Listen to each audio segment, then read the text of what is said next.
pwedeng maglagi ako rito dahil nga sa campaign period na. So sinasamantala ko yung kahit papaano ay makarating pa rin ako. Opo. Kaya ito kahit na sigido, sabi ko nga, dadaan muna ako para makabawi-bawi ng konti. Ayun, kasi pagkatapos ito, Kong, 90 days na po, no, ha? Na kayo ay tututok na sa pangangampanya. Pero gusto ko pa rin na nagiging bahagi ako, lalong-lalo na ako yung mga tinatalakay niyong mga usapin. Kung ako ay makapagbibigay ng kahit konting liwanag lang, Ay, opo, opo. alam nyo naman tayo, ready naman tayo basta may panahon. Bagay kasi, Kong, ano, baka kasi lang sa una, kumbaga ngayon pala masagot na natin, may mga resolution kasi ang COMELEC na kung ito ay issue-based, kukunan kayo ng inyong expert opinion, hindi po yun ibibilang as time ninyo, di ba, sa commercial minute. So kaya nga ang usapan yung isyong pinag-uusapan Yun, oho. na interesado ang ating mamamayan. Opo, opo. At kayo ay isang napakabuting resource person sa anumang particular na topic na yon, Kong. Lalong-lalo na sa West Philippine Sea. Nako, opo. Na ngayon ay binabatikos ako. Oho. Pero pinapaliwanag ko naman at marami namang unti-unti naliliwanagan dyan. Oho. Bagay ko nga, merong isang survey, nabanggit mo kayo ng umaga, na ang mga Pilipino pala ko, sa dami ng issue na pinag-uusapan ngayon, isa sa pinakamataas, 80 to 85%, ang issue ng West Philippine Sea. Yan ang tinalakay ninyo kay Pro, ang Pilipino daw po, hindi naman anti-China, kundi conscious sila sa issue ng West Philippine Sea, Kong. Oo. Oho. Kaya ako naman pinload yun sapagkat alam ko, kailangan yun ang pag-usapan. Yun, tama kayo. At maraming dapat maliwanagan. O di ang nangyari ngayon, nabuksan ang isip nila ngayon. Kung hindi ko ginamit na halimbawa yun, ay baka mamaya pinagkibit-balikat lang nila. Ayun, oho. At tama-tama ka, mamaya ko, may reaction nga ang Pangulong Bongbong tungkol dun sa inyo. Napanood nyo ba? Hindi pa? Hindi pa. Mamaya, panonood namin sa inyo, Nelson. Ang ganda ng reaction niya tungkol dyan sa may West Philippine Sea na yan. Ano, ha? Anyway, kasi ano naman ko, sabi niyo nga, last day at last Friday, nasagot niyo naman ito eh. Ano ba ang gusto niyo, para matapos na yung usapin ng West Philippine Sea, ano pa ba ang gusto niyo banggitin tungkol doon? Hindi. Siguro idadagdag ko na lang na unti-unti naman marami ang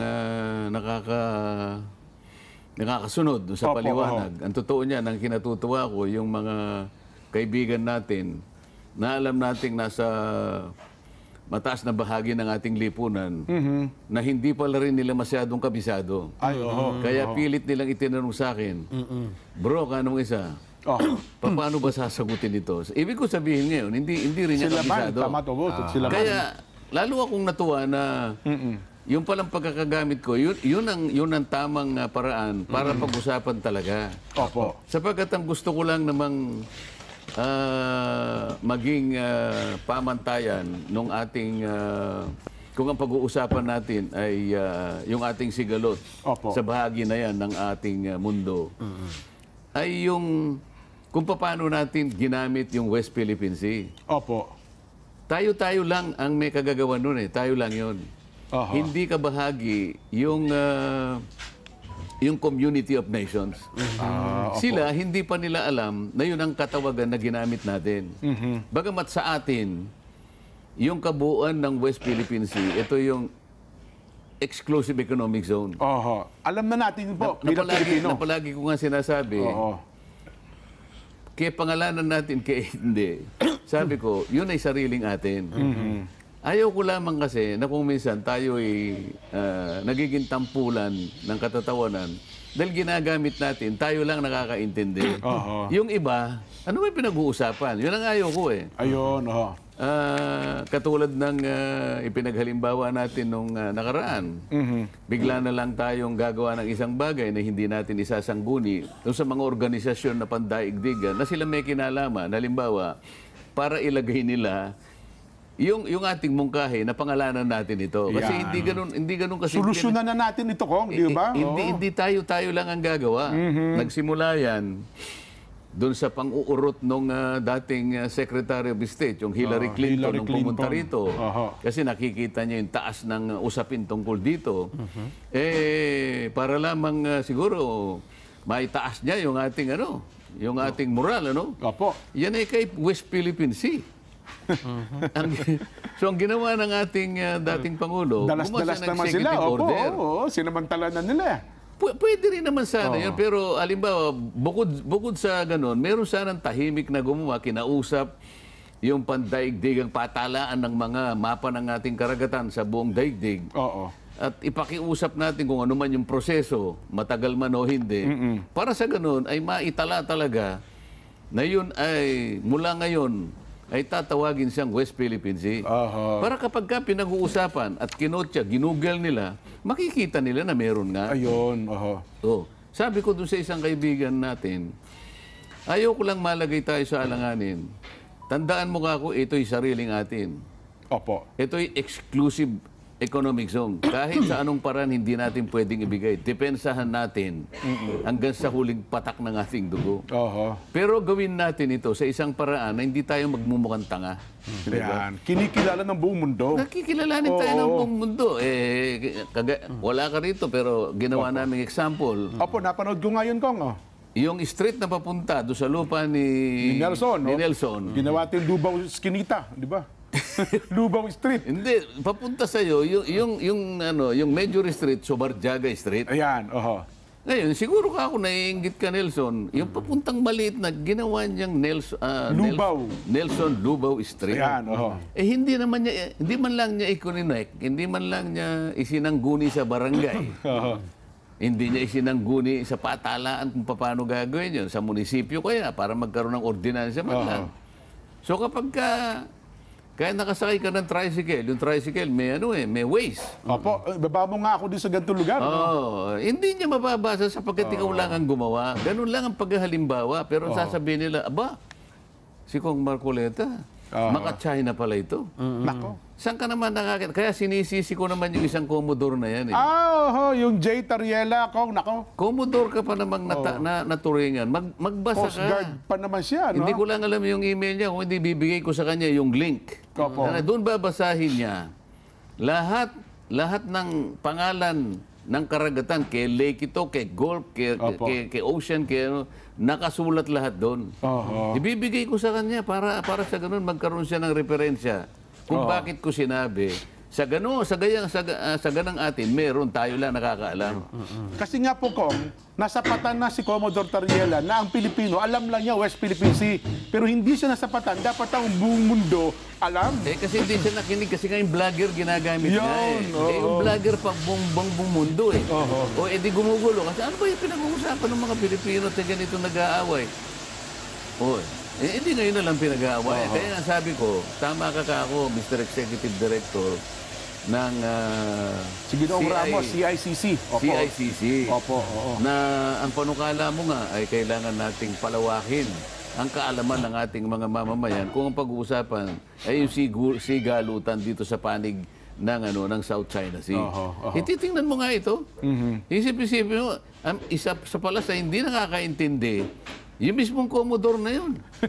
Yun pa naman Kong ang spokesperson for the West Philippine Sea. Isipin mo, ikaw ang tagapagsalita, ililigaw niya talaga Hindi ba? Maaaring hindi niya sinasadya, pero dahil sa pagmamadali niya, nagagawa siya ng hatol nang hindi man lang siya nag-aaral. Yun na nga. O itingnan mo yung nailigaw niya, binastuloy ako. Nasaktan pa ako sa sinabi niya. Kung alam niyo kung bakit? Sabi niya, si Kong Dante Marcoleta ay kahihiyan sa kanyang pamilya, kahihiyan sa organisasyon kinabibilangan niya. Isa po yung organisasyon natin. Ibig sabihin, ikinahihiya din ba namin kayo? Mabilis nga siyang magdesisyon. Mabilis nga siyang gumawa ng konklusyon. Kaya nga isang example ni Nelson, nung nag-uusap kami. Ikaw baka ako, Nelson, pwede ka bang maglagay ng isang bagong kataga sa diksyonaryo nang hindi mo iugnay doon sa mga tagagawa ng mga diksyonaryo? Bago yan. Kasi ang isang kataga dyan, bago tanggapin, kailangan pinag-usapan mabuti yan. Recognize. O ano ka kung ilalagay ko, Kung sabi niya. Halimbawa, word, Halimbawa, naglagay ka ng word na Tariela doon sa letter T ng dinagdag mong pilit. Isiningit mo. Anong ibig sabihin ng Tariela? Anong ibig sabihin ka ng Tariela? Magbibigay muna ako ng halimbawa, Tariela, isang taong mabilis magsalita, mabagal ang isip. Pwedeng Ah, gano'n. di ba? Halimbawa lang. Oh. Bago tanggapin yun, Oo. makipag-ugnayan ka muna doon sa gumagawa ng diksyonaryo.